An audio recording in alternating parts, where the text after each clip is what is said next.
Hi, Cal from BHP UK, and in the workshop today we've actually got 4 Ducati Multistradas. Just thought we'd show you through them. Our current Pikes Peak, it's our own development bike. We've used it for development of the standard software and for the development of the decap link pipe. But let's just see what we've got in. Starting with the oldest that we've got here is the 1200. We've got a 1260 DVT. We've got the Pikes Peak edition of the 1260 DVT and obviously the Pikes Peak V4. So just stick with us with the video and we'll show you what each bike makes as standard, what we can do with it and why we've decided to settle on the Pikes Peak as my daily bike. So the Multistrada story starts in 2003 with the rather hideous looking 1000. It was air cooled and made 80 brake horsepower. Voted in our poll as probably the ugliest bike ever created, and it came from our favourite manufacturer, so that's that. 2007 they upgraded it to the 1100. Still not the prettiest bike in the world, but the story really starts for us in 2010 with the 1200.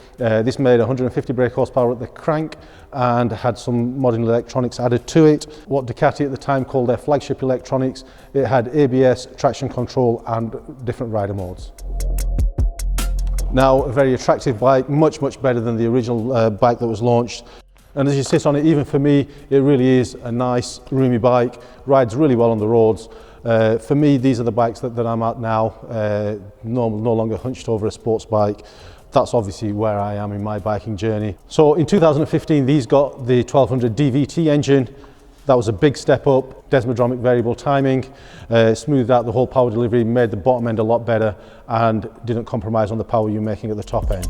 The 1200 DVT on our dyno made 140 brake horsepower at the back wheel. This particular bike did have an Acra system fitted, so it wouldn't be a little bit higher than a stock bike. 2018 we got the Multistrada 1260 DVT, obviously retained the DVT. We got 60cc extra in the engine, but it still made the same power. Pretty much Ducati had to pump up, like all the other manufacturers, had to increase the size of the engine to get around ever more stringent emission standards.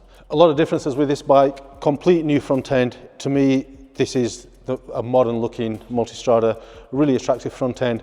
Looks like an angry eagle if you look at it carefully. It gets the colour TFT, has the 6-axis IMU, rider modes obviously, gets the 330mm calipers with the Brembo M50 stoppers. It has the quick shifter and it also has the semi-active suspension in the S models. The stock 1260 DVTs make anywhere between 137 and 138 brake horsepower up to about 140 brake horsepower at the back wheel on our dyno. For me, the Multistradas have a slightly different seating position to everything else. For me, you slightly sit more in these as opposed to sit on them like you do on the GS and the XR. Again, it's a personal thing, you know, still love the GSs, still love the XRs. These just sit slightly different. Ducati at the time claimed that they'd made some tweaks to the ergonomic positions. Personally, can't really feel them, but I'm sure they're there. 2019, we got the Pikes Peak edition. Came with the all-in suspension and the Pikes Peak livery. DVT versus the 1200 DVT, there's very little difference in the power at the top end. It's just that the 1260, which is the red plot, gives you a little bit more power, irons out the flat spot between 5,000 and 7,000 RPM. 2021, big step up, massive change for the Multistrada. We went to the V4 engine. It is actually based on the same block as the Panigale V4. 55cc extra, different heads. It is the GT engine as opposed to the Desmo. The standard Multistrada V4 has a 19-inch front wheel to make it a little bit more adventure friendly. The Pikes Peak comes with the All-Ins EC2 electronic suspension, Marchesini forged wheels, and we returned to the single-sided swing arm that many people lamented the loss of. Pikes Peak's livery, the radar cruise control is standard. Much was made of the radar cruise control and whether you actually need it on a bike. Personally, I think you do. There's not really much point in having cruise control that you're always having to adjust yourself. You may as well just do it with your twist grip. Now, the ergonomics on this bike, they do feel different, but it is still a familiar place to be. The Multistrada V4 makes 153 at the back wheel on our dyno.